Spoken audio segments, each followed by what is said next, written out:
पिछले वर्ष 1767 अमीन पोस्ट के लिए वैकेंसी आई थी, जो कि आज विधानसभा में यह मामला उठा।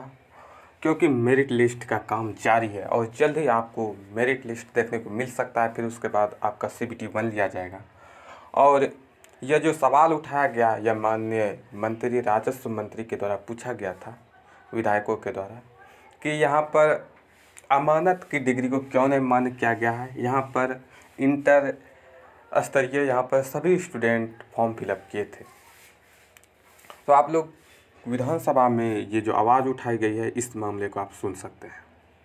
अध्यक्ष महोदय, ये जो अमीन के लिए जो 1767 रिक्त पदों के लिए नियमित नियुक्ति के लिए जो आवेदन लिया गया है, उसमें केवल इंटरमीडिएट का लिया गया है, जबकि संविदा पर अमीन की जो बहाली की गई है उसमें अमानत की डिग्री अनिवार्य किया गया है।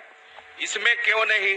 दूसरा कि अमीन का जो बहाली किया गया है, जिनका 10 साल नौकरी हो गया और वो उनके लिए जो वेटेज दिया गया था, तो वेटेज देने पर कई लोगों का उम्र खत्म हो गया महोदय। तो ऐसी स्थिति में वो तो फॉर्म भी नहीं भर पाए।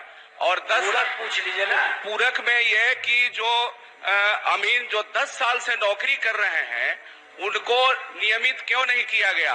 यदि नियमित करने में संविदा नियम में कोई नियमावली में बदलाव करने की जरूरत है, तो ये पहला पूरक है कि इसमें अमानत की डिग्री क्यों नहीं मांगा गया।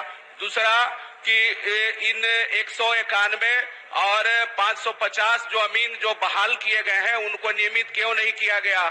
तीसरा कि यदि संविदा कानून में बदलाव की जरूरत है नियमित करने में, तो क्या मंत्री महोदय बदलाव कर सकते हैं? माननीय मंत्री जी, 3 पूरक पूछे हैं, बता दीजिए। पहला, माननीय अध्यक्ष महोदय, इनका कहना है कि जो लोग संविदा पर हैं उनको परमानेंट किया जाए, ऐसा व्यवस्था नहीं है। दूसरा कि 1767 जो परमानेंट अमीन की बहाली निकली है, उसमें जो लोग उसमें अप्लाई किए होंगे उनके प्रति वर्ष कार्य के अनुभव के आधार पर 5 साल तक यानी 5 नंबर उनको एक्स्ट्रा दिया जाएगा, यानी 5 साल में 25 नंबर एक्स्ट्रा दिया जाएगा। और इनका और तीसरा क्या था सर? हाँ, तीसरा क्या था? पहले तो आप काहे के लिए उठते? अभी वो खड़े हैं, आप हेल्प करना चाहते हैं। आप जो तो 5 साल में उनके हेल्प करिए। मंत्री महोदय 5 साल में आपने कहा कि 5 साल में 5-5 अंक बढ़ा दिया जाए, लेकिन जो 10 साल नौकरी कर चुके हैं संविदा महोदय, 10 साल जो नौकरी कर चुके हैं उनका एज खत्म हो गया। ठीक है, उन्होंने अप्लाई भी नहीं किया। बढ़ जाइए आप। अप्लाई भी नहीं है और 10 साल के बाद वो कहाँ जाएंगे? उनका क्या होगा? संविदा पर ऐसा कॉन्ट्रैक्ट जिस समय नौकरी के लिए आए थे, ऐसा कहीं कोई प्रावधान नहीं है कि उनको 10 साल 15 साल बीत जाएगा, उम्र समाप्त हो जाए, उसके बाद भी रखेंगे। लेकिन जो हमारा परमानेंट व्यवस्था निकला है उसमें उनको हमने वेटेज दिया है कि आप पहले से काम कर रहे हैं तो आपको प्रति वर्ष 5 अंक के आधार पे 5 साल में 25 नंबर देके आपको हम वेटेज देंगे। चलिए ठीक है। श्री पंकज कुमार मिश्र।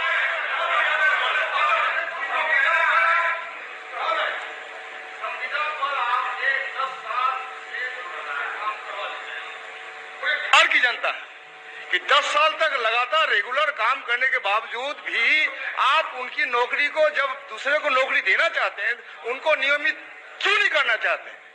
उनको वेटेज दिया गया है, बताए ना मंत्री जी की वेटेज दिए हैं।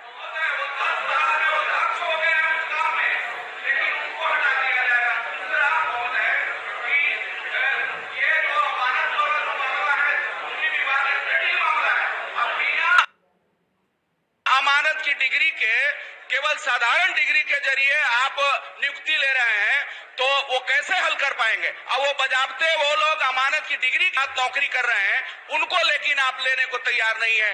ये इसमें यदि नियमावली में बदलाव की जरूरत है महोदय, तो बदलाव करने की जरूरत है। चलिए, आपका सुझाव को ग्रहण करेंगे। चलिए आगे। श्री पंकज कुमार मिश्र। पूछता हूँ, मैं आपको बता दूं फ्रेंड्स कि काफ़ी समय बीत चुका है और अब कोई भी नियमावली में चेंज नहीं होगा। जो भी यहाँ पर फॉर्म फिलअप किए गए हैं वही सब अभ्यर्थी यहाँ पर उनको लिया जाएगा और किसी भी प्रकार से एडवर्टाइजमेंट में चेंजिंग नहीं किया जाएगा।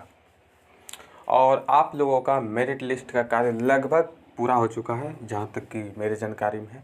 आपको लगभग इसी माह के अंत तक में मेरिट लिस्ट आ जाएगा और फिर उसके बाद चयनित सभी अभ्यर्थियों के लिए CBT 1 की एग्ज़ाम ली जाएगी और उसके बाद नियुक्ति पत्र दिया जाएगा। तो फ्रेंड्स, लेटेस्ट अपडेट के लिए चैनल को सब्सक्राइब कर दीजिएगा और बेल आइकन को प्रेस कर दीजिएगा, ताकि कोई भी अमीन के रिगार्डिंग कोई भी न्यू वैकेंसी आती है या इसी वैकेंसी का कोई भी न्यू अपडेट आती है तो मैं आपको सबसे पहले इसी चैनल के माध्यम से प्रोवाइड कर सकूं। धन्यवाद, मिलते हैं नेक्स्ट वीडियो।